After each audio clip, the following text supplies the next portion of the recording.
ओम शांति। आज 9 जून 2025 बाबा के महावाक्य हैं।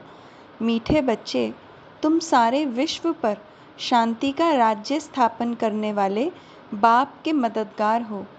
अभी तुम्हारे सामने सुख शांति की दुनिया है। प्रश्न: बाप बच्चों को किस लिए पढ़ाते हैं? पढ़ाई का सार क्या है? उत्तर: बाप अपने बच्चों को स्वर्ग का प्रिंस, विश्व का मालिक बनाने के लिए पढ़ाते हैं। बाप कहते हैं, बच्चे, पढ़ाई का सार है दुनिया की सब बातों को छोड़ दो। ऐसे कभी नहीं समझो हमारे पास करोड़ है, लाख है, कुछ भी हाथ में नहीं आएगा। इसलिए अच्छी रीति पुरुषार्थ करो, पढ़ाई पर ध्यान दो। गीत: आखिर वह दिन आया आज। ओम शांति। बच्चों ने गीत सुना, आखिर विश्व पर शांति का समय आया। सब कहते हैं विश्व में कैसे शांति हो, फिर जो ठीक राय देते हैं उन्हों को इनाम देते हैं। नेहरू भी राय देते थे, शांति तो हुई नहीं, सिर्फ राय देकर गए। अभी तुम बच्चों की बुद्धि में है कि कोई समय सारे विश्व भर में सुख, शांति, संपत्ति आदि थी, वह अभी नहीं है, अब फिर होने वाली है। चक्र तो फिरेगा ना। यह तुम संगम युगी ब्राह्मणों की बुद्धि में है। तुम जानते हो भारत फिर सोने का बनना है। भारत को ही गोल्डन स्पैरो, सोने की चिड़िया कहा जाता है। भल महिमा तो करते हैं, परंतु सिर्फ कहने मात्र। तुम तो अभी प्रैक्टिकल में पुरुषार्थ कर रहे हो, जानते हो बाकी थोड़े रोज़ हैं, तो यह सब नरक के दुख की बातें भूल जाती हैं। तुम्हारी बुद्धि में अब सुख की दुनिया सामने खड़ी है। जैसे आगे विलायत से आते थे तो समझते थे, अभी बाकी थोड़ा समय है पहुंचने में, क्योंकि आगे विलायत से आने में बहुत टाइम लगता था। अभी तो एरोप्लेन में जल्दी पहुंच जाते हैं। अभी तुम बच्चों की बुद्धि में है कि अब हमारे सुख के दिन आने हैं, जिसके लिए पुरुषार्थ कर रहे हैं। बाबा ने पुरुषार्थ भी बहुत सहज बताया है। ड्रामा अनुसार कल्प पहले मुआफिक, यह सर्टेन है। तुम देवता थे, देवताओं के कितने ढेर के ढेर मंदिर बन रहे हैं। बच्चे जानते हैं यह मंदिर आदि बनाकर क्या करेंगे। बाकी दिन कितने हैं। तुम बच्चे नॉलेज की अथॉरिटी हो। कहा भी जाता है परमपिता परमात्मा सर्वशक्तिमान ऑलमाइटी अथॉरिटी है। तुम ज्ञान की अथॉरिटी हो, वह है भक्ति की अथॉरिटी। बाप को कहा जाता है ऑलमाइटी अथॉरिटी। तुम बच्चे नंबरवार पुरुषार्थ अनुसार बन रहे हो। तुमको सृष्टि के आदि मध्य अंत का ज्ञान है। जानते हो हम पुरुषार्थ कर रहे हैं बाप से वर्षा पाने का। जो भक्ति की अथॉरिटी है वो सबको भक्ति ही सुनाते हैं। तुम ज्ञान की अथॉरिटी हो तो ज्ञान ही सुनाते हो। सतयुग में भक्ति होती ही नहीं, पुजारी एक भी होता नहीं, पूज्य ही पूज्य हैं। आधा कल्प है पूज्य, आधा कल्प है पुजारी। भारतवासियों के लिए ही है, पूज्य थे तो स्वर्ग था, अभी भारत पुजारी नर्क है। तुम बच्चे अब प्रैक्टिकल लाइफ बना रहे हो, नंबरवार पुरुषार्थ अनुसार सबको समझाते रहते हो और वृद्धि को पाते रहते हो। ड्रामा में पहले से ही नूंद है। ड्रामा तुमको पुरुषार्थ कराते रहते हैं, तुम करते रहते हो। जानते हो ड्रामा में हमारा अविनाशी पाठ है। दुनिया इन बातों को क्या जाने, हमारा ही ड्रामा में पाठ है। जो कहेगा वही समझेगा ना कि कैसे हमारा इस ड्रामा में पाठ है। यह सृष्टि चक्र फिरता ही रहता है। यह वर्ल्ड की हिस्ट्री ज्योग्राफी तुम्हारे सिवाय और कोई को मालूम नहीं है। ऊंचते ऊंच कौन है दुनिया में कोई नहीं जानते हैं। ऋषि मुनि आदि भी कहते थे हम नहीं जानते, नेति नेति कहते थे ना। अभी तुम बच्चे तो जानते हो वह रचता बाप है और हमको पढ़ा रहे हैं। यह भी बाबा ने बार बार समझाया है कि यहाँ जब बैठते हो तो देही अभिमानी होकर बैठो। एक बाप ही राजयोग सिखाते हैं और वर्ल्ड की हिस्ट्री ज्योग्राफी समझाते हैं।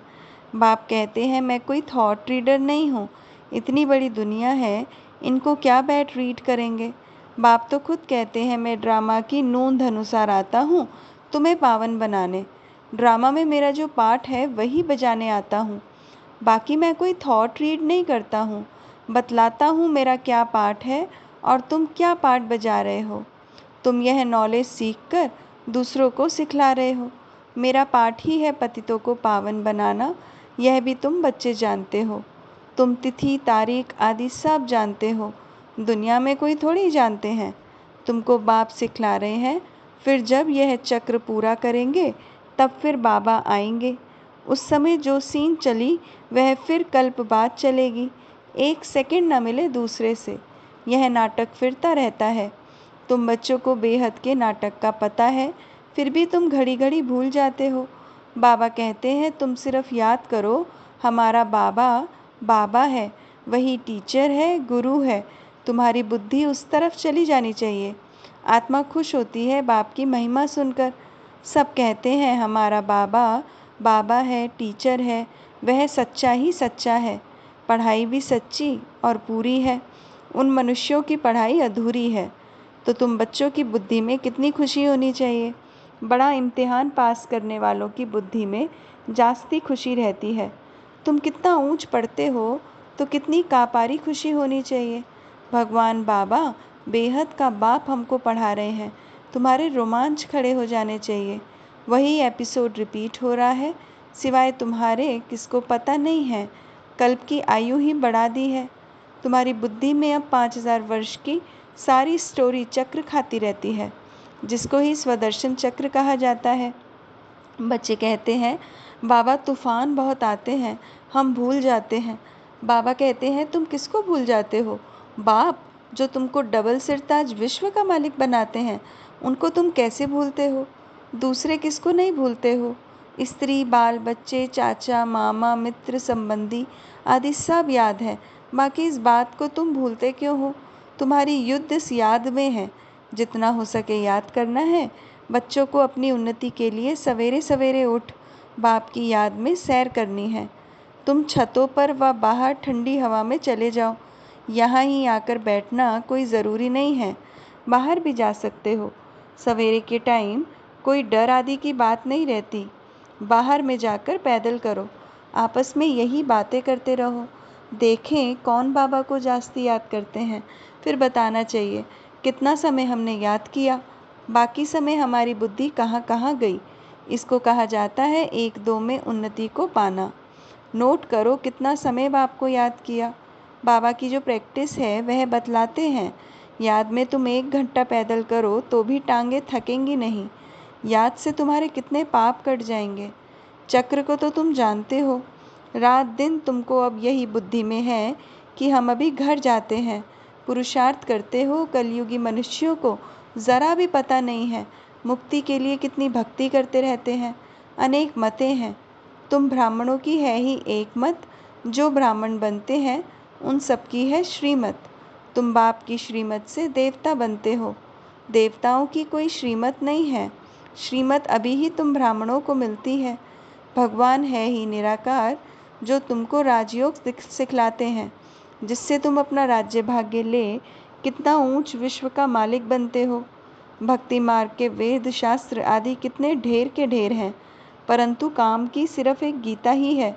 भगवान आकर राजयोग सिखलाते हैं, उनको ही गीता कहा जाता है। अभी तुम बाप से पढ़ते हो, जिससे स्वर्ग का राज्य पाते हो। जिसने पढ़ा उसने लिया। ड्रामा में पाठ है ना, ज्ञान सुनाने वाला ज्ञान सागर एक ही बाप है। वह ड्रामा प्लान अनुसार कलयुग के अंत, सतयुग के आदि के संगम पर ही आते हैं। कोई भी बात में मूंझो नहीं, बाप इसमें आकर पढ़ाते हैं और कोई भी पढ़ा ना सके। यह दादा भी आगे कोई से पढ़ा हुआ होता तो और भी बहुत उनसे पढ़े हुए होते। बाप तो कहते हैं इन गुरुओं आदि सबका उद्धार करने मैं आता हूँ। अभी तुम बच्चों की एम ऑब्जेक्ट सामने खड़ी है, हम यह बनते हैं। यह है ही नर से नारायण बनने की सत्य कथा। इनकी फिर भक्ति मार्ग में महिमा चलती है, भक्ति मार्ग की रस्म चलती आती है। अभी यह रावण राज्य पूरा होना है। अभी तुम दशहरा आदि में थोड़ी जाएंगे, तुम तो समझाएंगे यह क्या करते हैं। यह तो बेबीज का काम है। बड़े बड़े आदमी देखने जाते हैं रावण को कैसे जलाते हैं। यह है कौन, कोई बता न सके। रावण राज्य है ना, दशहरे आदि में कितनी खुशी मनाते हैं, जिसमें रावण को जलाते रहते हैं। दुख भी चला आता है, कुछ भी समझ नहीं है। अभी तुम समझते हो हम कितने बेसमझ थे, रावण बेसमझ बना देते हैं। अभी तुम कहते हो बाबा हम लक्ष्मी नारायण ज़रूर बनेंगे, हम कोई कम पुरुषार्थ थोड़ी करेंगे। यह एक ही स्कूल है, पढ़ाई बहुत सहज है। बूढ़ी बूढ़ी माताएं और कुछ नहीं याद कर सकती तो सिर्फ बाप को याद करे। मुख से हे राम तो कहते हैं ना। बाबा यह बहुत सहज बताते हैं। तुम आत्मा हो, परमात्मा बाप को याद करो तो तुम्हारा बेड़ा पार हो जाएगा। कहाँ चले जाएंगे? शांतिधाम, सुखधाम। और सब कुछ भूल जाओ, जो कुछ सुना है, पढ़ा है, वह सब भूलकर अपने को आत्मा समझ बाप को याद करो तो बाप से वर्षा ज़रूर मिलेगा। बाप की याद से ही पाप कट जाते हैं। कितना सहज है। कहते भी हैं भ्रुकुटी के बीच चमकता है सितारा, तो ज़रूर इतनी छोटी आत्मा होगी ना। डॉक्टर लोग बहुत कोशिश करते हैं आत्मा को देखने की, परंतु वह बहुत सूक्ष्म है, हट आदि से कोई देख न सके। बाप भी ऐसे ही बिंदी है। कहते हैं जैसे तुम साधारण हो, हम भी साधारण बन तुमको पढ़ाता हूँ। किसको क्या पता कि इन्हों को भगवान कैसे पढ़ाते होंगे। श्री कृष्ण पढ़ाते तो सारे अमेरिका, जापान आदि सब तरफ से आ जाए। उनमें इतनी कशिश है। श्री कृष्ण के साथ प्यार तो सबका है ना।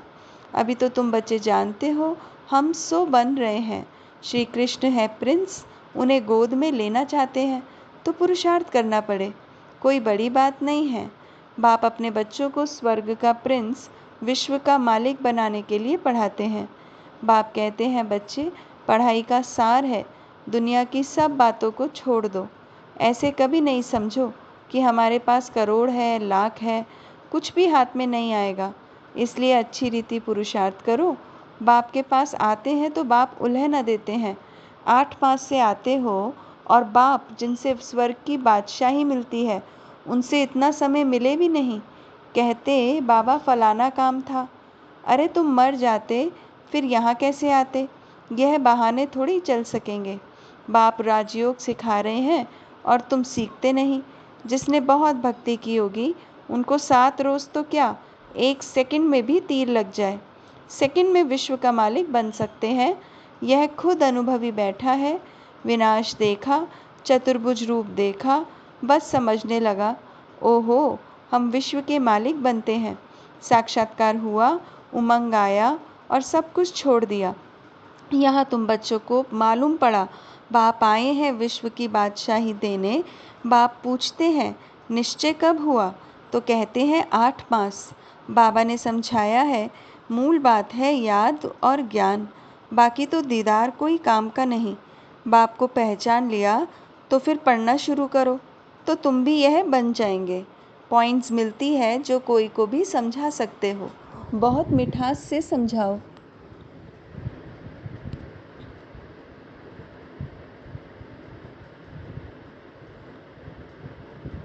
शिव बाबा जो पतित पावन है कहते हैं मुझे याद करो तो पावन बन पावन दुनिया का मालिक बन जाएंगे। युक्ति से समझाना है। तुम चाहते हो ना गॉडफादर लिबरेट कर स्वीट होम वापस ले जाए। अच्छा, अब तुम्हारे ऊपर जो कट जंक चढ़ी हुई है उसके लिए बाप कहते हैं मुझे याद करो। अच्छा, मीठे मीठे सिकिलदे बच्चों प्रति माता पिता बाप दादा का याद प्यार और गुड मॉर्निंग। रूहानी बाप की रूहानी बच्चों को नमस्ते। हम रूहानी बच्चों की रूहानी माता पिता बाप दादा को याद प्यार गुड मॉर्निंग और नमस्ते। ओम शांति। धारणा पहला, सवेरे सवेरे उठ पैदल करते बाप को याद करो। आपस में यही मीठी रूह रिहान करो कि देखें कौन कितना समय बाप को याद करता है, फिर अपना अनुभव सुनाओ। दूसरा, बाप को पहचान लिया तो फिर कोई बहाना नहीं देना है, पढ़ाई में लग जाना है, मुरली कभी मिस नहीं करनी है। वरदान, सर्व के गुण देखते हुए स्वयं में बाप के गुणों को धारण करने वाले गुण मूर्त भव। संगम युग पर जो बच्चे गुणों की माला धारण करते हैं वही विजय माला में आते हैं। इसलिए होली हंस बन सर्व के गुणों को देखो और एक बाप के गुणों को स्वयं में धारण करो। यह गुणमाला सभी के गले में पड़ी हुई हो। जो जितने बाप के गुण स्वयं में धारण करते हैं उनके गले में उतनी बड़ी माला पड़ती है। गुणमाला को सिमरन करने से स्वयं भी गुणमूर्त बन जाते हैं। इसी की यादगार में देवताओं और शक्तियों के गले में माला दिखाते हैं। स्लोगन: साक्षीपन की स्थिति ही यथार्थ निर्णय का तख्त है। ओम शांति।